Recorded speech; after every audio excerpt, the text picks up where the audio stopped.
Welcome friends to this fourth lecture of our module 9 or week 9, and in this week we are talking about the pollutant and soil solution interactions. So, in our previous three lectures we have discussed several aspects of pollutants and their interaction with the soil solution.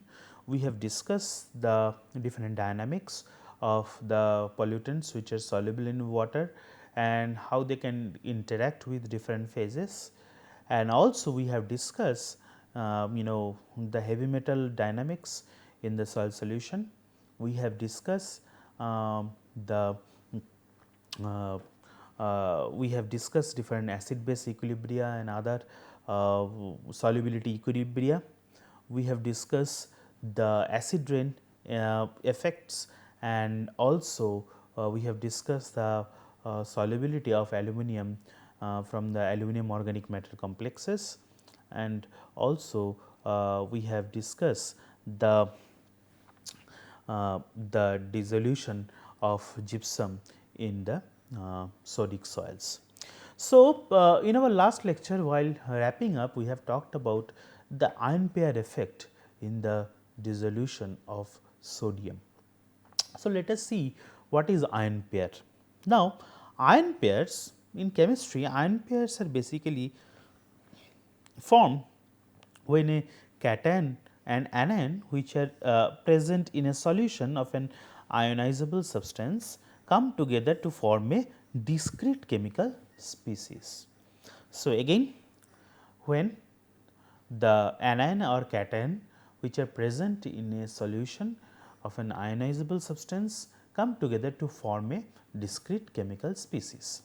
And there are three distinct types of ion pairs depending on the extent of solvation of the two ions. We can see here in this picture, one is the fully solvated ion pair where these cations or anions are fully solvated, and then we can see that solvent shared ion pairs. You can see the solvent are shared between these ion pairs, or solvent separated ion pair, or cation outer sphere complex. So, examples so basically this is the solvent shared ion pair. And again the third category is basically you can see when the cations and anions are basically in their contact of each other. So, that is called the contact ion pairs. So, it is fully solvated ion pair, this is solvent shared ion pair, and this is contact ion pair. And so, this ion pair effect has a a considerable influence in the gypsum solubility in the sodic soil. So, if you see the kinetics of calcium dissolution from a gypsum sample in various salt solutions, we we can see this type of relationship. This relationship is basically showing the salt effect on gypsum dissolution. In other words, it is calcium dissolution of gypsum. So, the salt effect on gypsum dissolution shows the dissolution kinetics of gypsum samples in sodium chloride and magnesium chloride solution. So, you can see here there are different concentration of sodium chloride. So, for example, this one is 10 millimole per kg concentration, and also this is 40 millimole per kg concentration, okay, and this is 60 millimoles per kg concentration. And as far as the magnesium chloride is concerned, we can see here this is 20 millimole per kg concentration, and this is basically sodium sulphate which is showing 20 millimole per kg concentration. So, basically this is showing the calcium dissolution or gypsum dissolution dynamics with respect to time, which is basically influenced by different concentration of different salt solution. So, it appears that dissolved amounts at equilibrium are clearly related to the ionic ionic composition of the solution. Okay. So, depending on the ionic composition, we can see that dissolved amounts are at equilibrium. So, what are the other inference from this figure? We can see that the dissolution rate is only apparently different. So, we can see the dissolution rates are basically having the similar type of the changes of calcium dissolution rate is showing the with respect to time is basically showing the similar type of trend, and if we basically normalize these graphs, we can see these representations. So, basically the normalized representation allows all the experimental points to fall on a same curve. So, basically all the individual curves when we normalize will basically form in this will fall in this curve. So, basically we see that the concentration ratio of which is denoted by the C by Cl is basically, or C by C sorry, is basically increase with the passing of time. So, as the time increase, there is an increase of this concentration ratio. So, basically in this figure it is showing the kinetics of calcium dissolution from a gypsum, where the ratio of dissolved calcium concentration to its equilibrium value. So, basically this is calcium equilibrium value as a function of time. So, we can see this ratio is continuously increasing when we are increasing the time. So, so this dissolution kinetics can be expressed by the formula or the relationship given by this Schwarzenegger, and this relationship basically shows dm by dt equal to Ks multiplied by C dash sat, so saturation, minus C equal to Ks over C sat 1 minus C by C sat. This basically the this C basically stands for calcium concentration, and this C sat is basically the equilibrium value. So, this relationship can be expressed in terms of this relationship, this mathematical relation. So, we have covered the dissolution kinetics of gypsum. Now, it is time to discuss another very important issue, that is sludge and its effect on potentially toxic inorganic trace element solubility. So, all of you must know about the sludge. So, what sludge, that it is a semi solid slurry that can be produced from a range of industrial processes, from water treatment, wastewater treatment, or on-site sanitation systems. So, you can see this is the this is the semi-solid slurry called sludge, which can be produced from different industrial processes, anthropogenic processes, water treatment or wastewater treatments, or on-site sanitation system. So, you can see this, this is frequently, this can be frequently seen especially in urban areas. So, this is a potential source of pollutant, because it carries huge load of different organic and inorganic pollutants. In the inorganic pollutants, the heavy metals and trace elements are important, and as far as the organic chemicals are concerned, there are different toxic organic chemicals which are loaded in this sludge. So, obviously, the interaction of sludge with the soil system is very important, is very important and needs to be learned if we wants to have a comprehensive idea about the pollutant and soil solution interaction. So, what are the different trace elements in the sludges? I have already told you that the sludge contains different trace elements. So, sludge from municipal origins are disposed of land and in large amounts in small areas around the water purification plants, or in relatively small amounts spread over large areas, where it is used as a additional organic manure in farming practices.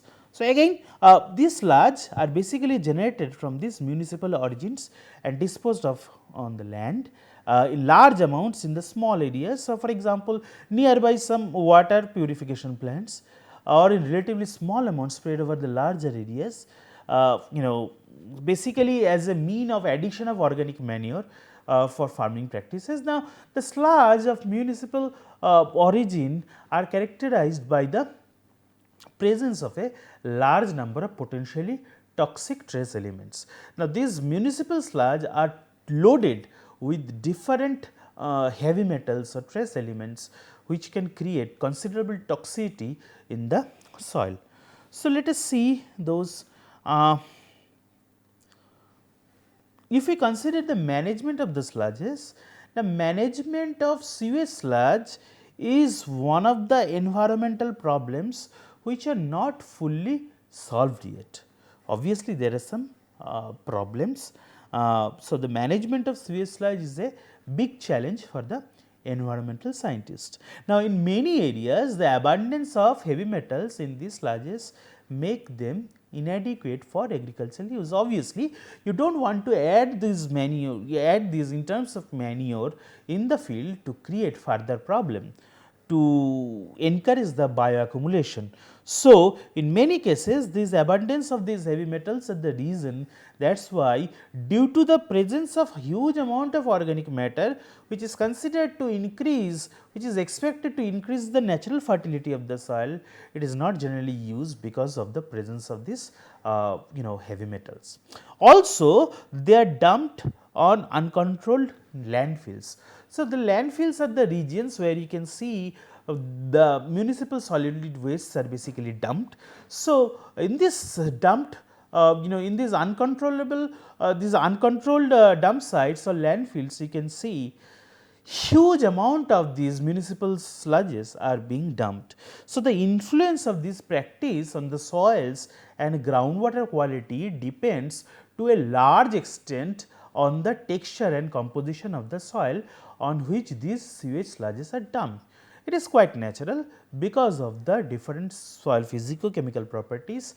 The movement of heavy metals or other organic chemicals from the sludge is impacted by the physical condition or physiochemical condition of the soil on which it is dumped. If the soil texture, based on the soil texture, the movement or mobility of these heavy metals can be influenced, and also the organic chemicals also can move through the soil column based on the different soil properties. So, soil texture and composition are very very important for the mobility and mobility of these heavy metals or trace elements or organic chemicals from the soil to groundwater.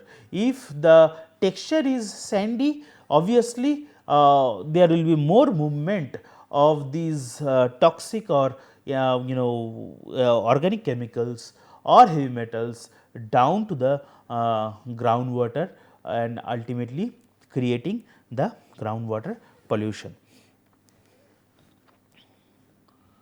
So, different trace elements in the sludges, if you see here one table which which published by Cheney in 1983, we can see that these are the concentration of different heavy metals and trace elements. PB lead is a heavy metal, okay, and so these are the trace elements, and let us if you see the concentration, they generally show a wide range of variability, starting from if we consider this arsenic, it shows wide range of variability from 1.1 ppm or milligram per kg of dry sludge to 230 ppm.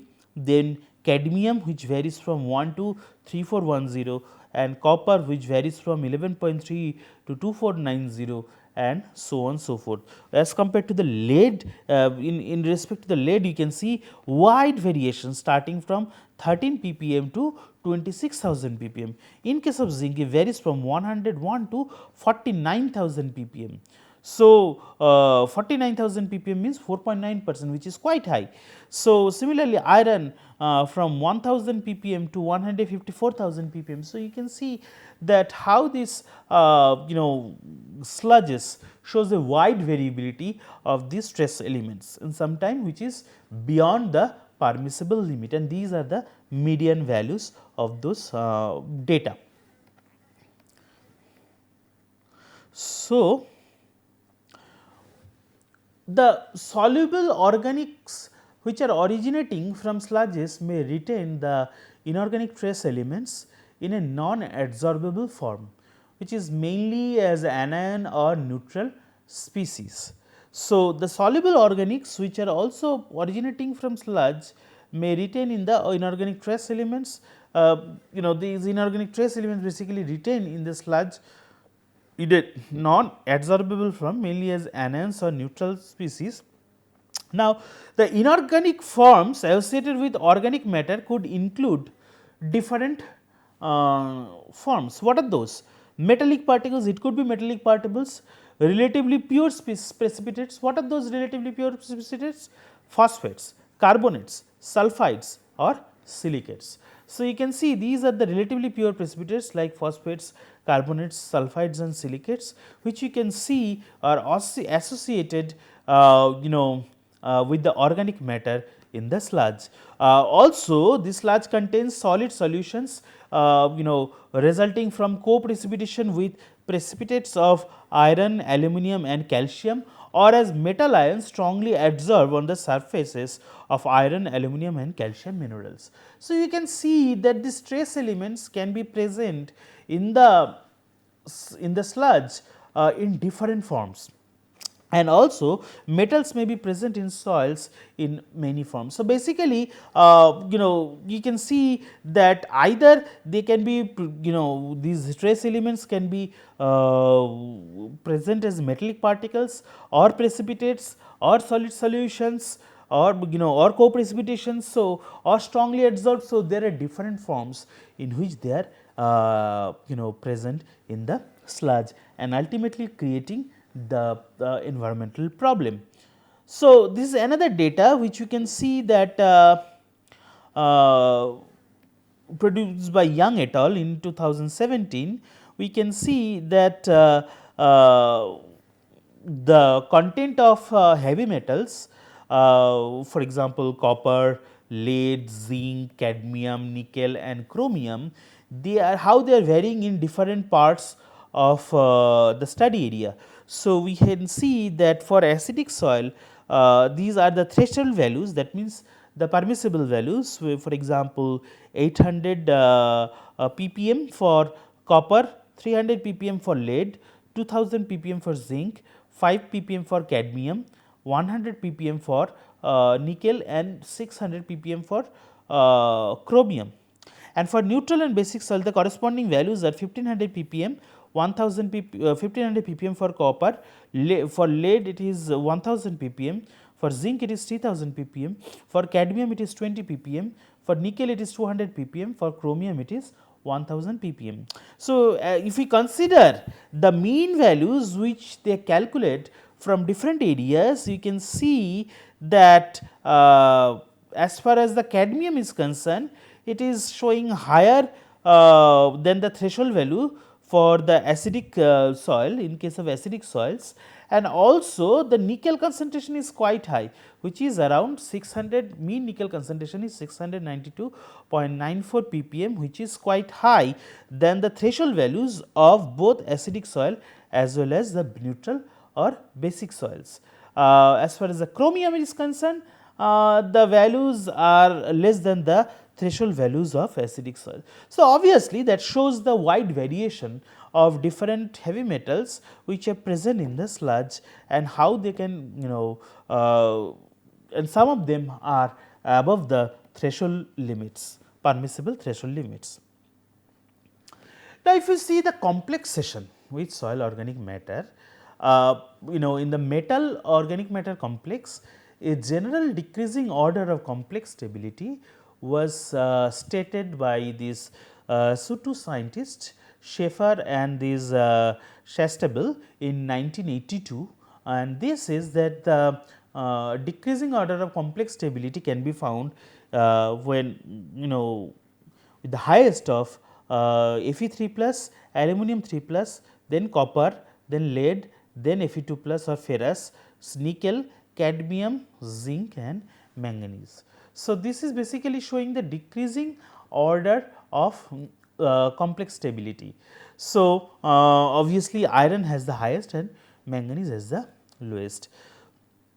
So, the type of organic molecules which are involved in forming the soluble complexes are basically oxalic acids, citric acids, malic acids, tartaric acid and many other acids and aliphatic and aromatic compounds. And these these acid basically complex with these heavy metals in the sludge. So, another important graph is there, which was shown by McBride in 1989, which shows the relative importance of various organic acids as a function of the complexation of metal and pH. So, you can see the log of concentration if you plot that in the y axis and pH in the x axis, that shows there are two metals, one is zinc, another is copper, and there are two types of organic complexes, that is catechol complex and salicylate complex. For both the elements, we can see that up to pH around 5.5, the concentration, the binding capability of zinc salicylate is higher than that zinc catechol, and then when these threshold level is is achieved, then the zinc catechol showing the higher complexing ability than that of the zinc salicylate. In case of copper, it shows for the same at pH 4, it shows quite high complexing capacity, where up to pH around 5, these copper salicylate shows highest higher binding capacity or complex forming capacity. However, when the pH goes beyond 5, then the complexing capacity of copper catechol is increased than copper salicylate. So, that shows the importance of pH, importance of pH for determining the complex formation of different organic acids with the with the metals, and this plays a very important role for these metal dynamics of the heavy metals in the sludge when they are dumped into the soil surface. So, if you see that the copper catechol 2 plus, so basically this species basically dominates over the copper catechol 20 species above pH 7.6. So, if you see that pH 7.6, around this pH 7.6, this copper catechol dominates over copper catechol 20 species, and copper is precipitate to be almost totally complex with catechol at high pH, and catecholate ligand is better electron donor than that of salicylate ligand. Also, we have seen that the metal organic complex can modify the solubility of metals in the soil solution and consequently their transport in the soil profile. And this basically this solubility modification was assumed to be the explanation of the increased cadmium transport in drainage water following the sludge application. Remember, the sludge composition basically includes, besides the organic ligands, free salts which can form the complexes with the potential pollutant trace elements. So, let us see the impacts of redox process on metal solubility. So, if you see that the dissolution of the trace elements into the soil liquid phase and their redistribution into the porous media between the land surface and the groundwater is also affected by the redox reactions. We have already discussed these redox reactions extensively in our previous lectures. So, the redox process could occur in the whole soil profile under the saturation or drying conditions.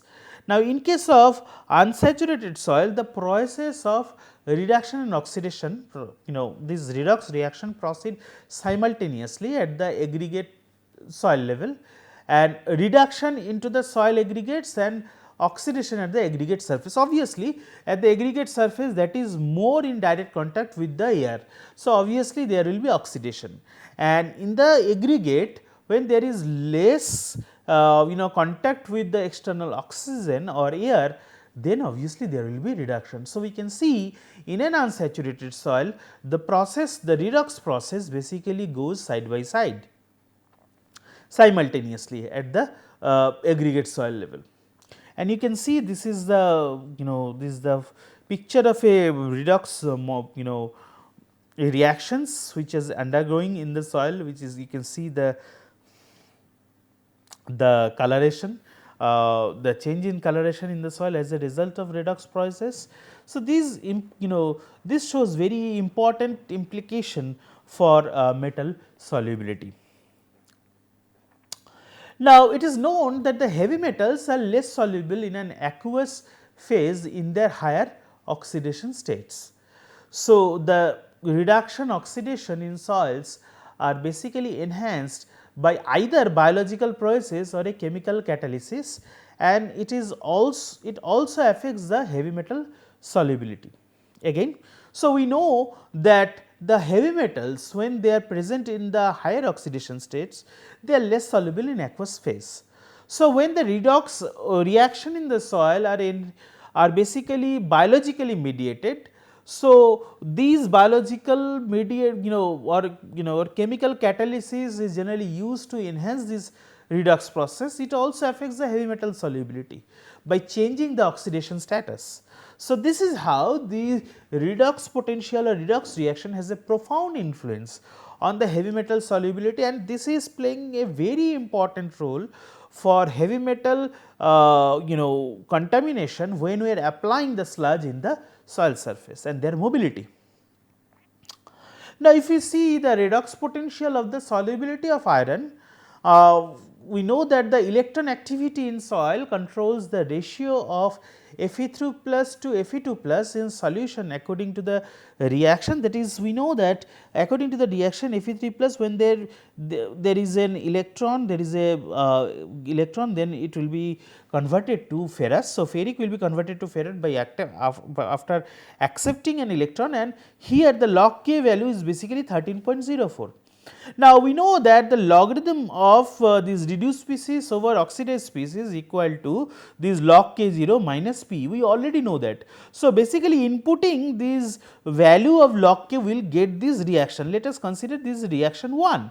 So, logarithm of Fe2 plus over Fe3 plus equal to 13.04 minus Pe.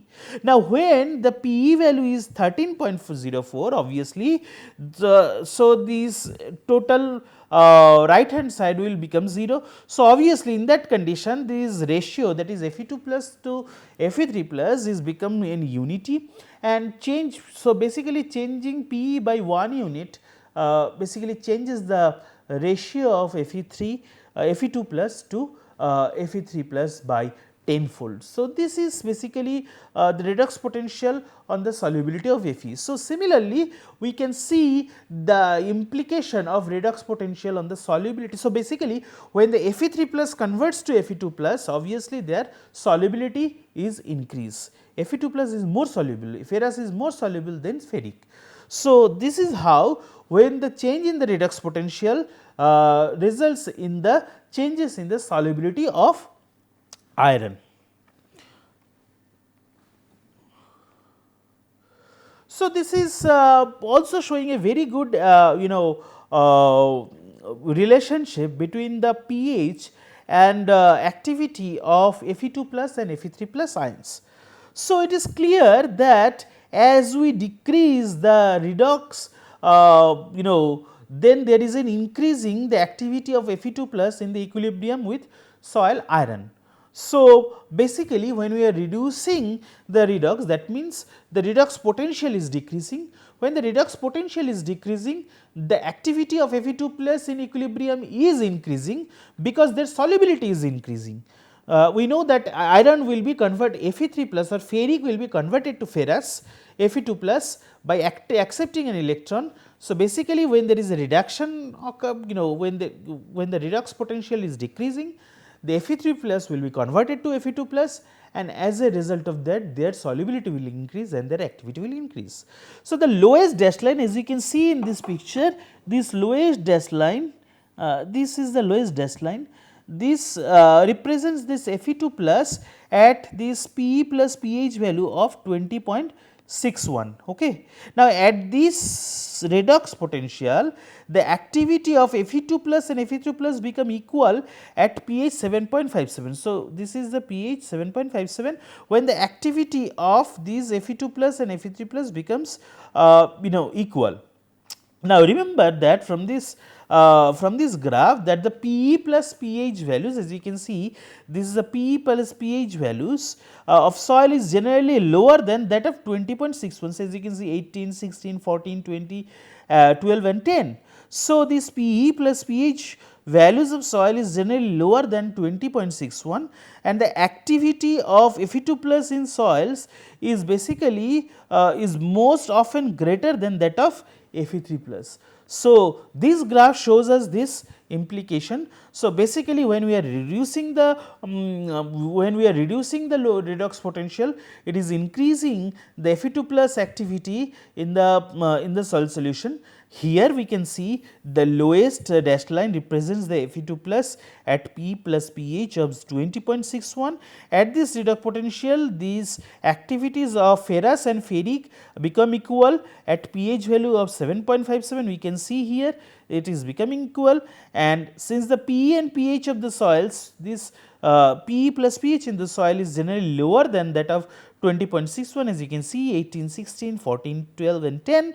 And the activity of this ferrous in soil is most often greater than that of Fe3 plus. So, this is the relationship between the logarithmic activity and the pH of the soil solution.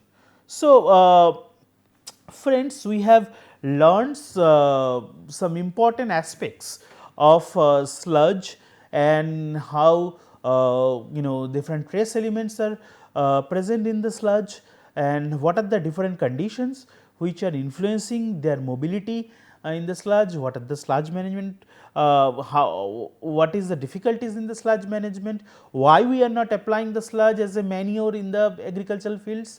So, I think you have gathered some new knowledge from this lecture.